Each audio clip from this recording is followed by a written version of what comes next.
সরস্বতী পুজোয় গাঁদা ফুলের চাহিদা বেড়ে যায়। তাছাড়াও 23শে জানুয়ারি নেতাজির জন্মদিন, 26শে জানুয়ারি সাধারণতন্ত্র দিবস, এইসব দিনেও গাঁদার চাহিদা থাকে। এবার সরস্বতী পুজো এগিয়ে এসেছে। শুক্রবার 23শে জানুয়ারি নেতাজির জন্মদিন ও সরস্বতী পুজো একই দিনে পড়েছে। তার আগেই ফুল বাজারে গাঁদার দাম এক লাফে 3 গুণ বেড়ে গিয়েছে। কোলাঘাট পাইকারি বাজার থেকে হাওড়া মল্লিক ঘাটে ফুল বাজারে গাঁদা ঢুকতেই দাম আকাশ ছোঁয়া হয়ে যাচ্ছে। সাধারণত কমলা গাঁদা প্রতি কেজির দাম থাকে 15 থেকে 20 টাকা, সেখানে এখন 50 থেকে 60 টাকা কেজি দরে বিক্রি হচ্ছে লাল গাঁদা। হলুদ গাঁদার চাহিদা সরস্বতী পুজোয় বেশি থাকে, সেখানে হলুদ গাঁদার দামও এখন প্রতি কেজি 80 থেকে 90 টাকা করে বিক্রি হচ্ছে। অথচ সাধারণ সময়ে এর দাম থাকে 50 থেকে 60 টাকার মধ্যে। গাঁদার পাশাপাশি চেরিরও মূল্য বৃদ্ধি হয়েছে।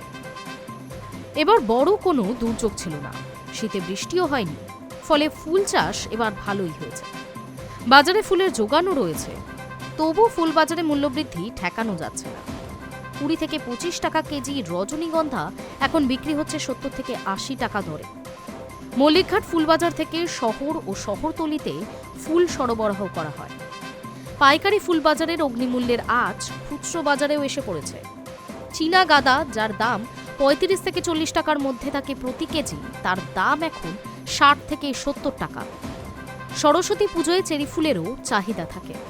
1 কেজি চেরি ফুলের দাম 50 টাকা, সেখানে 120 থেকে 150 টাকা কেজি দরে বিক্রি হচ্ছে চেরি।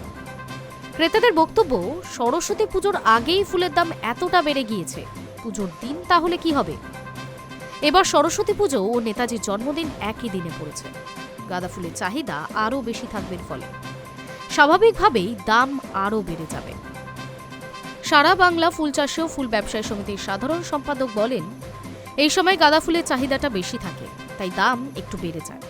তার ওপর বিয়ের মরশুমও শুরু হচ্ছে, এই সময় গোলাপ, রজনীগন্ধার দামও বেশি থাকে। তবে এবার ফুলের যোগান খুব ভালো থাকায় মূল্যবৃদ্ধি সেই হারে হবে না বলেই আশা করা যাচ্ছে। যদিও খুচরো বিক্রেতারা মনে করছেন পুজোর দিনেই দাম দ্বিগুণ হয়ে যাবে, ফলে এবার বাগদেবীর আরাধনায় পকেটে লক্ষ্মীর টান পড়তেই পারে।